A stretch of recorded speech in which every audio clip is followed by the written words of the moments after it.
כאילו מצד אחד זה פשוט טעות מטורפת, ומצד שני אני ממש מבין את זה. כל כך הרבה אנשים חכמים נופלים בה, היא פשוט מטריפה את הדעת, ואני חייב לדבר איתכם על זה. הרבה אנשים באים אלינו לפגישות ואומרים לנו, רגע, מה אנחנו קונים? רק 100 מטר? ועוד אחרי הפקעה יישאר 50 מטר? מה יעזור לי 50 מטר בחיים האלה? מה יעזור לי שאני אקנה קרקע של 100 מטר וישאר ממנה בסוף 50 מטר? אז לכאורה, לבן אדם ההדיוט ביי, השאלה הזו היא מאוד מסתדרת. מה באמת ייתן לי 50 מטר קרקע?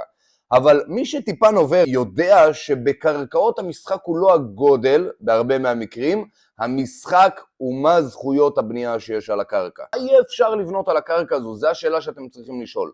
לא מה הגודל שלה, אלא מה אפשר לבנות עליה. אם יש לנו על קרקע של 50 מטר זכות לבנייה של דירה שלמה, יש לדבר הזה שווי. בוא ניקח דוגמה. יחידת קרקע של 50 מטר בשכונת נווה צדק בתל אביב, שם הדירות נמכרות ב-90,000 שקל למטר, תהיה שווה הרבה מיליוני שקלים. דירת 100 מטר עולה 9 מיליון שקלים, רכיב הקרקע הוא בערך שליש. זאת אומרת שיחידת קרקע של 50 מטר בשכונת נווה צדק, תהיה שווה בערך 2,700,000. מה, אבל זה כולה 50 מטר. זה לא מעניין שזה 50 מטר, מעניין מה אפשר לבנות על אותם 50 מטר. כשאתם ניגשים להשקיע בקרקע, תמיד תנסו להבין מה יהיה ניתן לבנות בעתיד. אם משקיעים בקרקע, הראש שלנו כל הזמן צריך לחשוב כמו יזמים. יזם שאתה בא ומציע לו מגרש, הוא לא שואל אותך מה הגודל של המגרש, הוא ישר שואל אותך כמה דירות אפשר לבנות על אותו מגרש.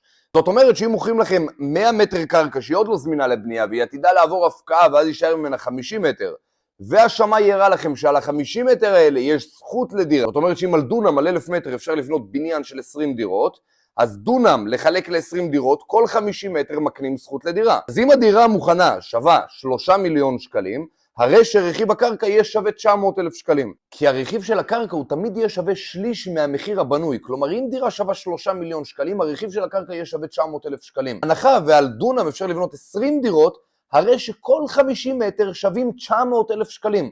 אז מה אכפת לי שזה 50 מטר?